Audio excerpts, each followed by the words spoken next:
Hello, 你好. My name is Lijie Qin. I'm a Chinese teacher at Oak Hill Middle School in Newton, Massachusetts. My presentation today is Best Practices for Supporting All Students in the Virtual Foreign Language Classroom. The goal for this session today is that we will be able to walk away with the best practices that can effectively engage students in authentic language and culture. So first, welcome to my Chinese class, Bitmoji Classroom. 你好，欢迎来到我的中文教室。The purpose of putting a Bitmoji Classroom is that to give students a real feeling of they are in a classroom as they normally are.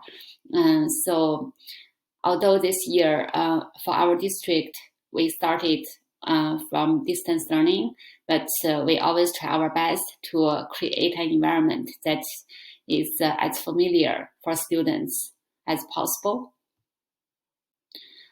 First, the practice I want to share is that to teach Zoom norms in target language. So what I do with my students is that first, we brainstorm what might be some criteria for Zoom etiquette and norms, and why other criteria is important to you. And then we come up with a list by collaborating on either Google Slides or Padlet to form a list, and everyone will vote and agree on that. And then we agree as a group. We will all practice these criteria we put together as a group in order to take care of ourselves, each other, and the virtual learning environment. So for one of my class, this is an example I use with them. That's put together by the students. So first, we'll be on time, in a location free from background noise, 准时. Second, keep the camera on and show an interface, 打开摄像头, and then quickly mute and unmute as needed, 静音，取消静音. Actively listen and participate, 积极参与, take bathroom, water and stretch breaks as needed, 上厕所，喝水，伸展运动. I believe it's very important to teach them the keywords of norms, and also it's similar as what we use classroom commands in real classroom, just to give students high frequency words so they understand it when you give the you remind them the norms, or you give them the command in target language, and then they will do whatever they need to do. The second practice here is to work with students to set up an ideal work zone for the virtual classes. So I would put here a picture and brainstorm with my students what are the things they need for a successful and effective virtual class. And I will show them my own work desk and what do I have, what are the essential things I think that is necessary for my effective teaching.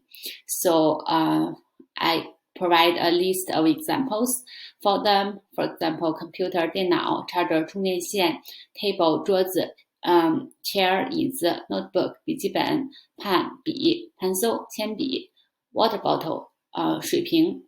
And by doing this, we not only learn about the materials or the objects, we also can practice the sentence structures. Where is something? A is on the left of B. These structures, for example, 水瓶在哪儿？水瓶在电脑左边。Where is water bottle? Water bottle is on the left of the computer. Because they have the items right in front of them. And when we are in the virtual classroom, I cannot see their desk, their work zone. When I ask them, they can just use the language structure in Chinese to respond to me. That's a very good way of use authentic language. The third one is to teach students how to learn to love languages. by providing a video for them. So this is a video produced by my world language department with me and my colleagues. So what we did is we come up with a list of questions. We are going to interview each other in the video. So some questions would be, what language do you speak? When did you start to learn a foreign language? And how did you learn it? And when you speak another language, do you feel different? And if you have any other chance to learn some other languages, what new languages are you interested in? When you dream, do you dream in your first language or what language? So by showing our own experience, we really share our feelings, our experience with our students, and students feel more connected with the teacher who is teaching them the world language in front of them. As I show the video clip to my students, I would constantly pause and use Google Slides Pear Deck add-on feature to give students prompt so that they can reflect on the content. For example, after showing them the parts, teachers share what languages do we speak. I would give them a prompt, what languages are spoken in your family, and provide a list of languages so that students can draw on their board, on their screen, and circle the ones that apply to them, so that as a class, when I show responses, students would know what other languages are spoken in the families in our class, and what are they. So after play another part about teachers sharing your feelings of foreign language learning, the excitement, I would pause and ask students to share, what do you feel you are most excited about learning the language? So students can choose from to travel to another place, to another country, to study abroad in the future, or to do business in the future, or meet a friend in a foreign country, or speak to family members who also speak that language, things like that, or they have option to list their own reasons. The fourth one is getting to know you survey. So 调查问卷 is a survey I do with my students at the beginning of the year. With my sixth graders, I start with asking them, do you have a Chinese name? If you have one, you're going to write down or type it in character and pin and forward it to me, because I address my students in their Chinese name for 3 years. I work with them in 6th, 7th, and 8th grade. And if they don't have a Chinese name, I would give them the website for them to pick a perfect name for themselves. And I always tell them, because this name is going to go with you for 3 years, I call it with you every day in our Chinese class. So make sure you pick one you really like. And the students are very cautious about that.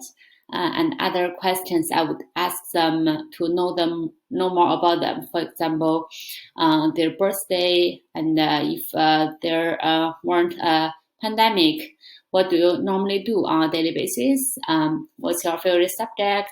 What languages are spoken at home? How well do you master the language in terms of listening, speaking, reading, and writing? In the spring, when we had remote learning, did you have any issues? And what were the challenges, the successes you had? So also ask students about the keyboard and the input method. Do they have that in their own device?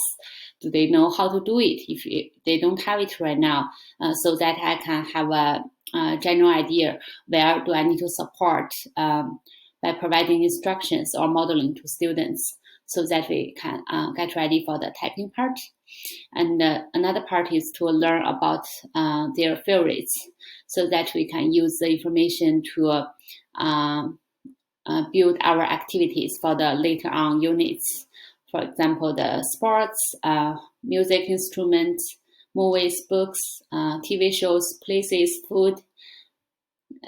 So next one is a brown bag biography. This is also one I do with my advisor group in English. So I find it's very interesting to do the activity to do in the target language. So first, I'm going to ask students to list 5 activities, interests, hobbies, sports, hopes or dreams, talents, people, places or pets that are important to the student. And once they list the things in Chinese, and maybe they also add English, depends on what they need. So they list the keywords, and then they start to use the sentence structure I provide to them to form a short paragraph to describe it. So like, I like, 我喜欢, I often do something, 我经常长大以后我想, so when I grow up, I want to, it can be a job they want to do or something they want to accomplish, some dreams, hopes. 我会 means I know how to do it, I master some skills, and something is important to me. 什么什么对我很重要. So these are the structures they can possibly use when they talk about the things that are important to them. And then I ask them to find several small items that may represent the student in some way. So things they can use, for example, could be photos, all kinds of tickets, books, games, gifts, anything they created. So the artifacts, they can really just recall a good or bad memory from it. So this is a good chance to teach the words. 照片、票、书、游戏、礼物、我做的 something. And I'm going to ask them to put the artifacts in a brown bag, or if they don't have a brown bag, then any bag or in a corner for a later on show and tell. And when we do show and tell, they're going to use the patterns like 这是 something, 我很喜欢它，它对我很重要，因为 so this is, I really like it, it's very important to me because so they can build a paragraph by talking about their personal things, the artifacts that represent them, and also let other people know them very well. So this is also another good way to build a relationship and also use authentic language. So birthday celebrations, I normally put down students' birthdays in different months when we are in the real classroom, so that each month we really pay attention to whose birthday is coming up, on which days, and then we do something exciting in the classroom. So this year, we are going to do similar things. What I do with my students is that we make a class birthdays chart and post in the learning management system. What we use in our school is Schoology. So I post it to my Schoology course. And then we decide as a group when to celebrate our birthdays. So do we celebrate on the day so that everyone has a special day, or do we celebrate it in a month? So for example, all the October birthdays will be celebrated maybe on October 1st, or like pick a day in that month. We compile a list of celebration activities to do in the target language.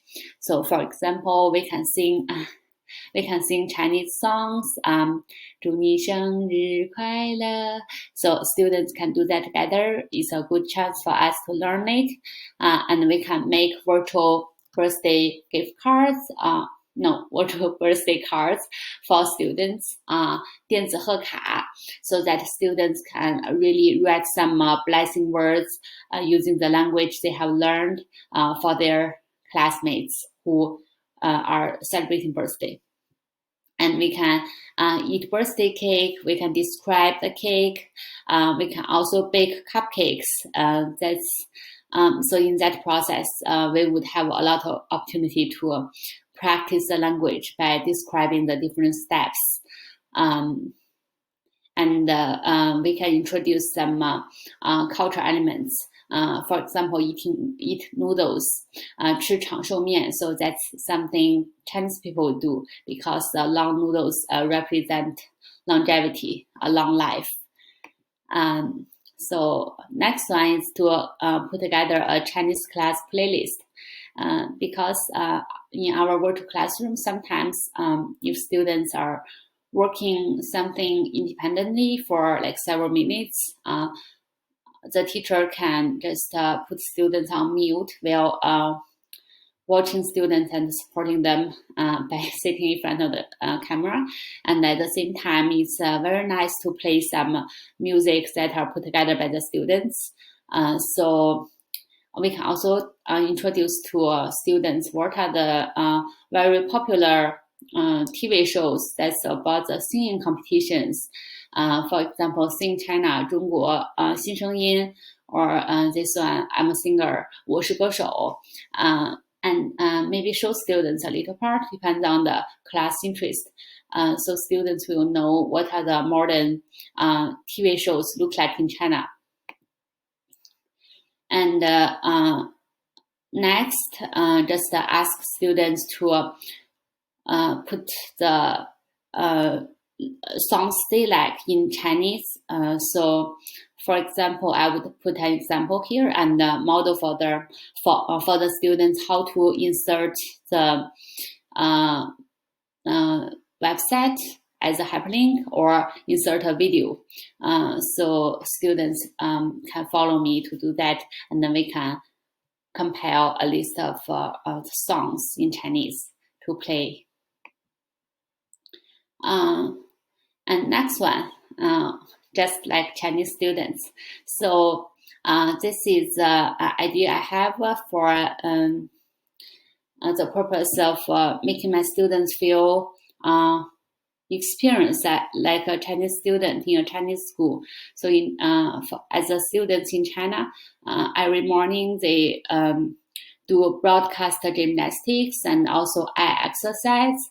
I believe these two things are extremely important and helpful at this remote learning period when you're having virtual classroom, because students sit in front of the computer for so long every day. So some very good exercise, stretch exercise is very good for them. And also the eye exercise really can help them to relax and protect their eyesight. So I usually just put on the video and then students stand up and follow the video. We do the broadcast, the gymnastics together. And for the eye exercise, we also do it together. So next, we can cook Chinese food. This is an advantage we have in this period where we are learning at home, because usually in school where we just feel the limitations of the bringing cooking materials and sharing them in classroom. So when we are at home, actually it's much more easier. We can either do it by the upcoming holidays. For example, we just had a Moon Festival, the Mid-Autumn Festival. So we can do with students that show them the recipe and the way to make the mooncake, and tell them the materials they need. So the teacher can also just show it in front of the camera to make it for them. It's like a live cooking show. And also here is how to make dumplings. Many students love dumplings, and it's pretty flexible because you can put different fillings inside the dumpling wrap. So students can just decide whatever they need, they can put it in, and we can cook that as a class. So also one thing about the videos, so cooking videos, you can either play it for students when it's in Chinese, and when you feel like they are able to understand part of it or some of it, or you can do a voiceover, so you can just put the video on mute and play it, and you can describe the steps as you watch it with students. Next one is embrace Chinese art. So something we can try to do to just learn about Chinese art and Chinese culture, and also as relax is to practice calligraphy, brush painting, or we can practice Tai Chi on some days when students are very tired from the very intense language learning. Okay, I hope this is helpful. Thank you for watching.